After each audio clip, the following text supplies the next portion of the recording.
你想要的那个东西，他也想要你，不然你不会有这个想法，也不会有这个连结。你不能再遮掩你的光芒，你应该要想办法去让这一块你希望被照见的这一块的，不管是因也好，事情也好，或者是问题也好，应该要把它有力量的拿到桌面上面来看。你不要害怕说自己没有能力去处理这些所有的事情，因为老天爷不会给你无法处理的事情放到你的生活里，他一定是知道你有能力去突破这样的状况，他们才会把这些人事物送到你的生命里，让你能够去练习这个课题。所有的事情都发生在刚刚好的时候，你的丰盛是来自于这些事情恰恰好都发生在美好的时刻。Hello， 天蝎座的朋友们，大家好，我是 Jane。今天这个影片是要给天蝎座的朋友们的技能量运势牌卡解读哦。那技能量运势牌卡解读呢，它没有任何时间上面的限制，所以呢，如果你不是在我们首播的时候看到这一则影片的话呢，我会建议你呢，以当下的这个季节为主，或者是前后推敲3个月的时间，都可以哈。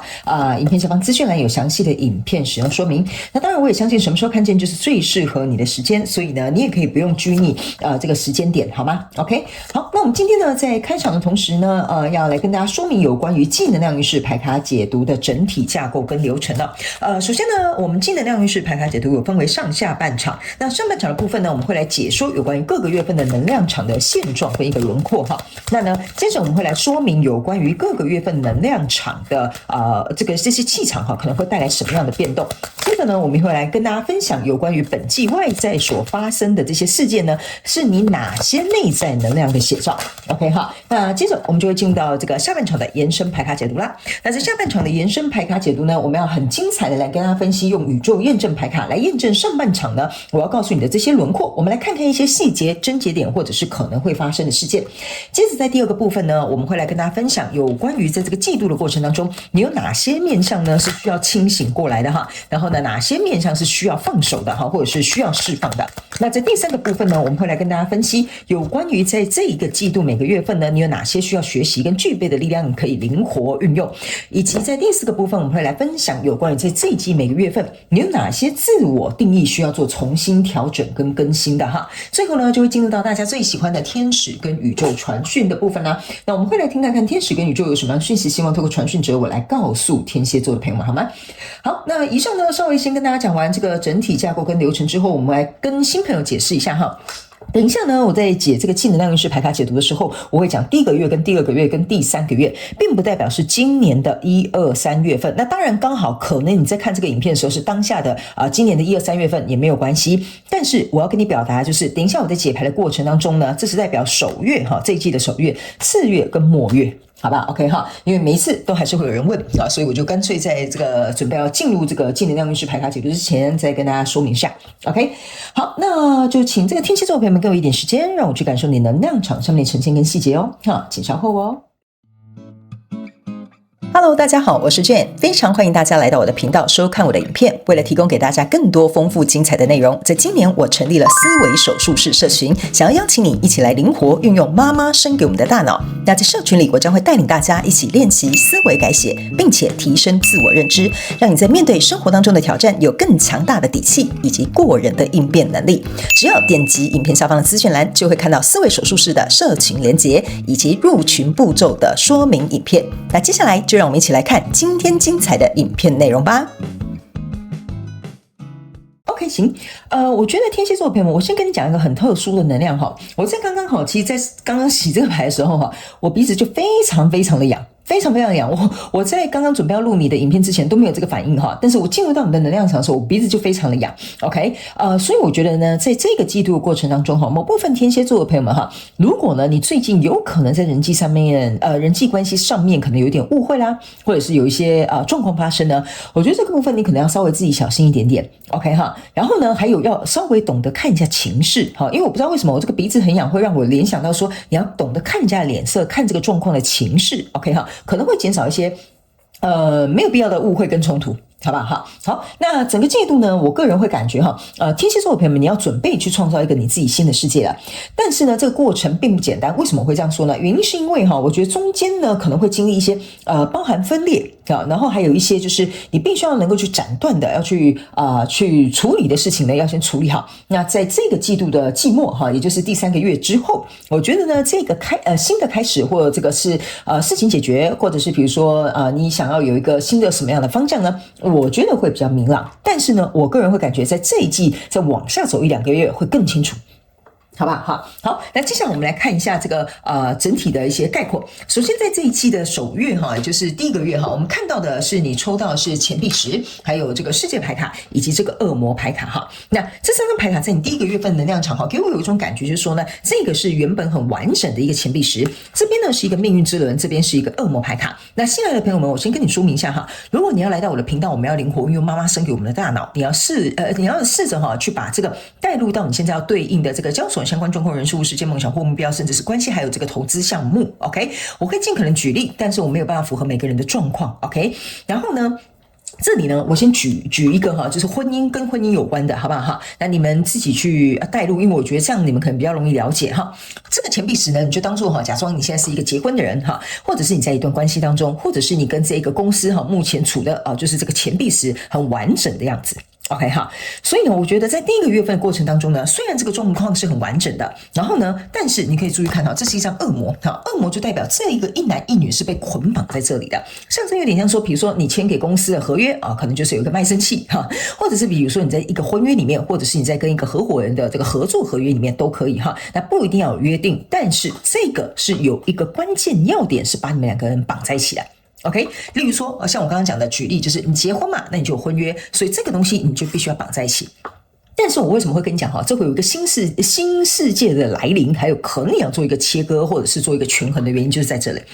这个恶魔牌卡呢，其实象征的就是过去我们因为过去的什么因素，所以才捆绑在一起。因为 Devil 呢，它其实象征的是代表说你活在过去。OK， 所以当你活在过去的时候，可能是比如说我们10年前相爱可是我们现在结婚已经10年了10年之后呢，我发现说其实我们2个好像价值观越来越不适合了，或者是比如说在过去你到这个新的公司到这个新的公司，现在你以前是菜鸟，现在变老鸟了，变老屁股了你才发现说这个公司的文化或者是公司的一些做事的方式好像跟你就有点格格不入了。 OK 我就这样简单举例，你们就要开始灵活自己运用了好，所以呢，在这样的状况当中呢，这边有个命运之轮象征的就是钱币1，代表说你想改变这个命运，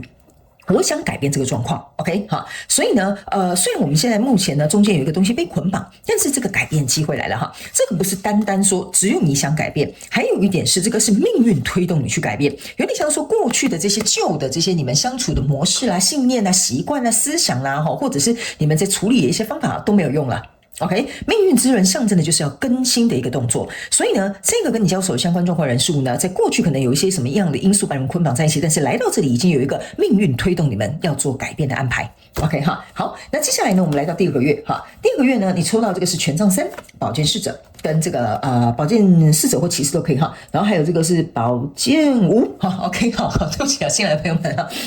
有时候这个新的牌呢我也是没有仔细看但是呢你不用担心，因为我不是按照这个牌面或者是这个是怎么样我来跟你解释，我是按照这个能量场上面的翻译来跟你说。首先我先告诉你这个宝剑5加这个宝剑侍者象征就是宝剑6。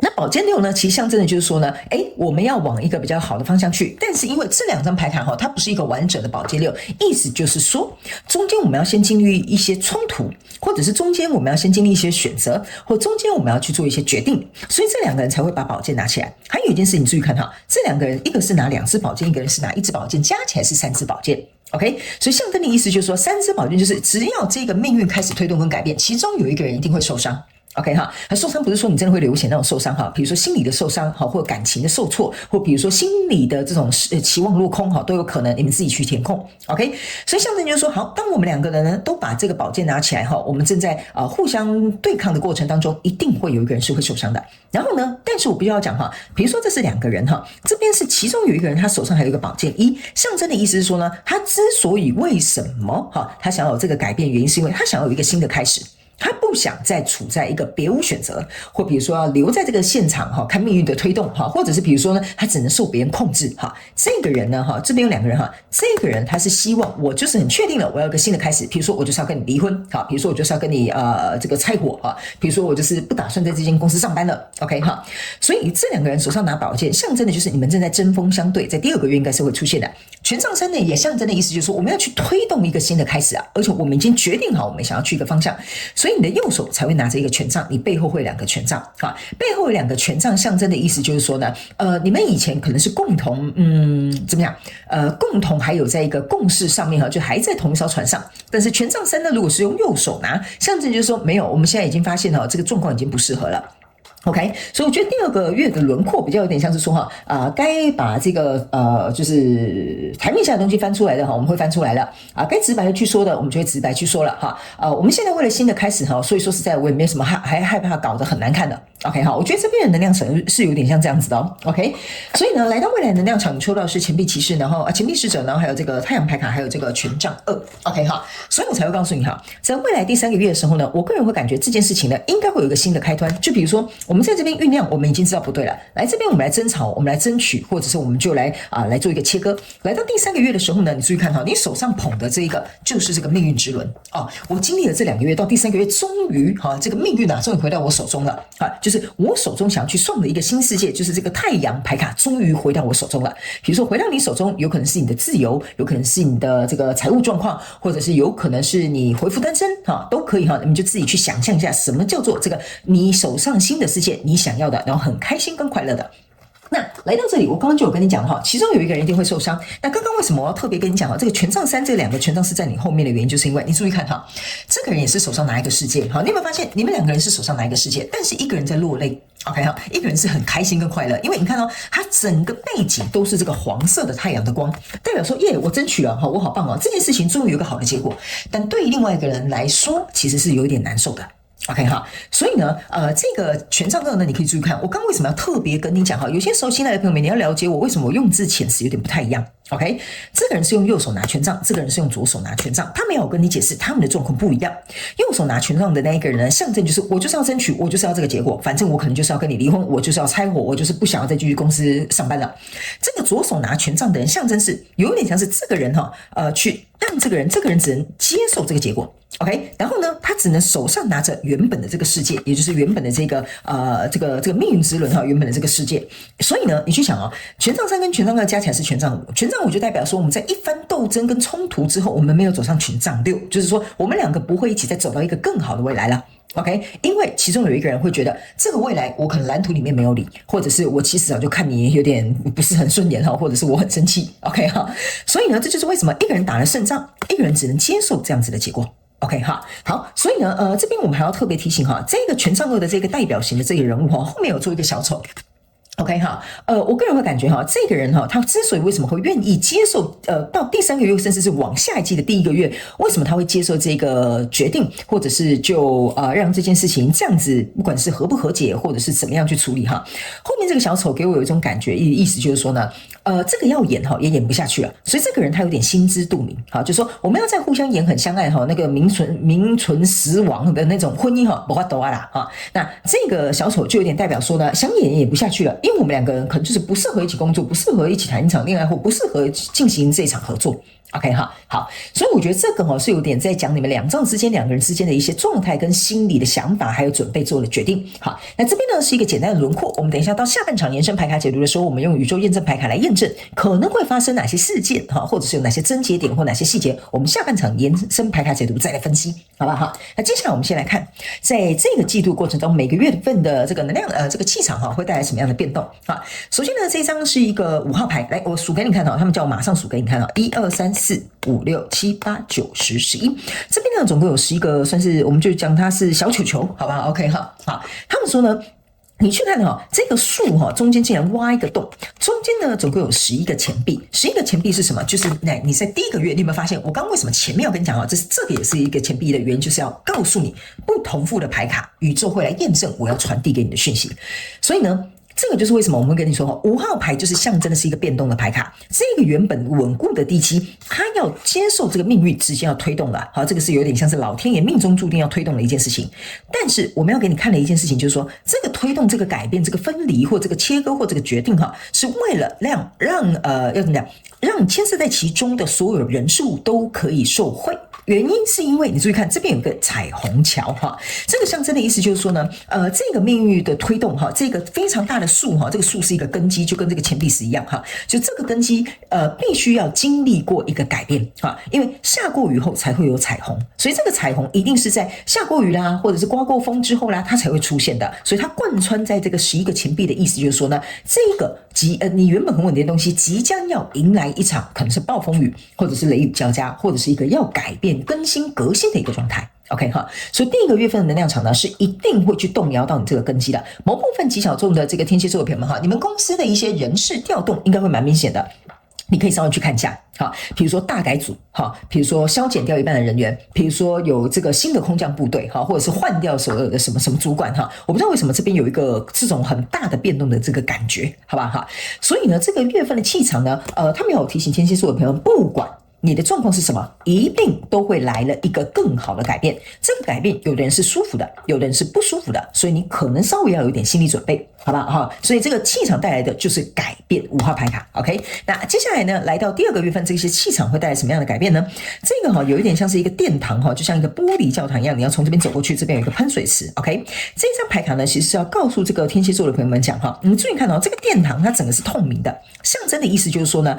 你看里面有什么花我都可以看得很清楚，谁站在里面呢，我也可以看得很清楚。所以意思就是说呢，这个要被改革的地方，它会在这个地方打开天窗说亮话，你里面要藏的秘密藏不住了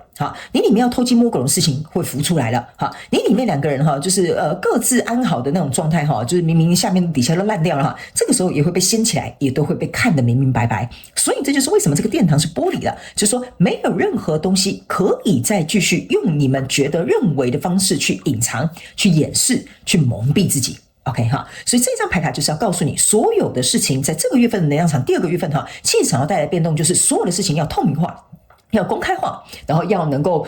拿到这个桌面上或者是打开天窗说亮话，通通都可以 OK。 所以没有任何东西可以再被藏起来了所以第2个月份我才会跟你讲在这里可能应该会有一些冲突改变，或有一些沟通的状况会发生。所以来到第3个月的这个气场第2个月份就是说要透明化，然后一切都没有办法再隐藏。第3个月份气场会带来什么样的变动呢？来，你自己看到这张牌卡就是一个人，你看吗？骑在这个彩虹桥。所以我就跟你讲这个彩虹桥一定有它的道理的。你现在就是骑着这叫什么旋转木马站在这个彩虹桥上面，我才会说其中有一个人你绝对会很开心。你看就是这样子，2个人都是骑白马，这2个人都拿着这个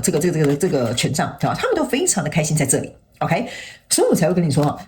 我不知道你是这个人还是这个人我也不知道你是这个人还是这个人所以你可能要自己去稍微对号入座一下，看一下你在交手的这个人事物到底是怎么样。但是你们一开始是的确被捆绑的，所以来到这里呢他们有跟这个天蝎座的朋友们讲如果你是那个愿意改变或者改革的那个人其实结果对你来讲是非常加分的。OK， 你可能会深呼一口气，你可能会觉得这样的生活模式比较轻松，你可能会觉得离开这段感情之后呢，你就不再内耗。OK， 所以这张牌卡是要告诉你一件事情这个旋转木马象征的就是在第3个月份的能量场，你已经告诉你自己了，我不能在这样相同的状况里面打转了，我应该要离开这个状态不管这个状态是我们不是说你一定要跟这个交手的人事物切8段有一点像是说呢，我不要在这样循环的状况里面，这个就是旋转木马循环的状况里面继续打转了。第2件事情，我想要去活出我自己的精彩，我想要踩在这个彩虹桥上面，所以我愿意去接受这些所有改变，我必须要付出的结果跟结论。OK 那第3个呢，这个气场还带来什么样的变动呢？就是要告诉这个天蝎座的朋友们，这1号牌卡象征的就是全新的开始，所以你手上才会有这个宝剑1。所以我为什么会说呢？这个非常有可能是愿意改革跟突破，或者是先去面对那个人的会有的结果。OK 好，来，接下来呢本个季度外在的事件的发生是你哪些内在的写照。OK 这张牌卡就是在被别人伺候在背后被别人吃一刀啊。这个呢是一个咖啡杯 ，OK 哈。所以呢，这2张牌卡是要告诉你一件事情哈。这个咖啡哈，其实象征的就有点像是 meet up 哈，就是说，我们2个来喝杯咖啡吧，我们来聊聊哈，就像你老板叫你去办公室喝咖啡是一样的道理哈。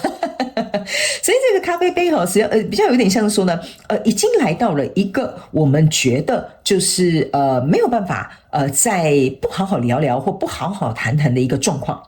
OK， 那这个呢有点像是在盲背在刺啊，你可以这样讲，盲背在刺哈，或者是比如说会有这种心痛难过的感觉哈。这张牌卡其实说实在上面就有写 heartbreak 跟 pain，OK， 所以呢 shock attack， 所以我才会跟你说哈。你如果是等待接受结果那个人哈，你会觉得这个人怎么突然这个性情大变啊？说要跟我离婚就跟我离婚哈，或者是说要怎么样就怎么样。我告诉你哈，如果那个提出来的那个人不是你哈，我可以跟你讲，你的对手哈，你交手那个人事物哈，他早就在心里埋藏很久了，他只是没有说而已。OK， 所以你只是接到这个消息，所以你可能有点震撼。OK 哈，所以呢，这2张牌卡就是要告诉你一件事情呢。为什么我们会告诉你不要在那边喝什么下午茶，装作若无其事，然后等到别人拿一把小匕首和小刀出来在你背后插你一把的时候，你才发现说原来事情有这么严重。OK 哈，所以呢，本境外在发生事情是哪些内在的能量写照，就是要告诉天蝎座的朋友们哈，有些东西不能得过且过。OK 哈，你可能觉得没有怎么样，但其实事实上那个东西可能已经烂根了哈，可能已经在里面腐烂了。OK 哈，所以呢，他们要告诉你哈，就是你内在，如果你是属于那个接受到讯息的，就是这个要起身对抗，要比如说觉得说，为什么你要跟我提分手，或你为什么要跟我提离婚的那个天蝎座的朋友们哈，就是说你内在的写照就是。你会觉得你有点莫名其妙，但是不是的，这件事情我觉得你应该早就知道，有点嗅到一点这个烟硝味，或者是有一点嗅到哪里不太对哈，只是你可能就忽略了或不在乎了，或者是对方提醒你的时候，你可能装作没听见哈，或者是你不想听见或视而不见都可以哈，这个就是你内在的写照，外在的生活它会浮现出来。OK， 告诉你有些东西它必须要能够透明化。OK 哈，那如果你是属于主动提出来的哈，那外在的事件发生哈，是你哪些内在的写照哈，就是要告诉你，就是这一张咖啡杯的牌卡。OK 哈，是时候了，好好沟通商量一下，因为你已经忍无可忍了，那你何须再忍呢？是不是这样说？对吧 ？OK 好，那接下来我们就要进入到下半场的延伸牌卡解读了。那在下半场的延伸牌卡解读呢，首先我会用宇宙验证牌卡来验证所有这些各个月份的能量场细节、症结点还有事件。第二个部分，我们会来提醒天蝎座的朋友们，在每个月份有哪些地方要清醒过来，哪些地方要放手或者是放下你的执着。第三个部分，我们会来看看每个月份跟每季你有哪些需要学习跟具备的力量可以灵活运用。第四个部分，我们会看每个月跟每季有哪些自我定义的地方需要做一个调整跟更新。最后我们就会进入到大家最喜欢的天使跟宇宙传讯的部分啦。所以呢，欢迎你们一起来参加我们下半场的延伸牌卡解读。那我们下半场延伸牌卡解读的影片连结呢，就在我们这一则影片下方的资讯栏第一行。OK 哈，你一定可以很轻松容易找得到的。OK 哈，所以欢迎你们以行动来支持我们的频道，好吗 ？OK 哈，好，那以上呢这些讯息，我希望可以提供给天蝎座朋友们在这一季有一个基础的轮廓那也非常感谢天蝎座的朋友们来收看我的影片，也希望你会喜欢。那我们就下半场延伸牌卡解读见喽，拜拜。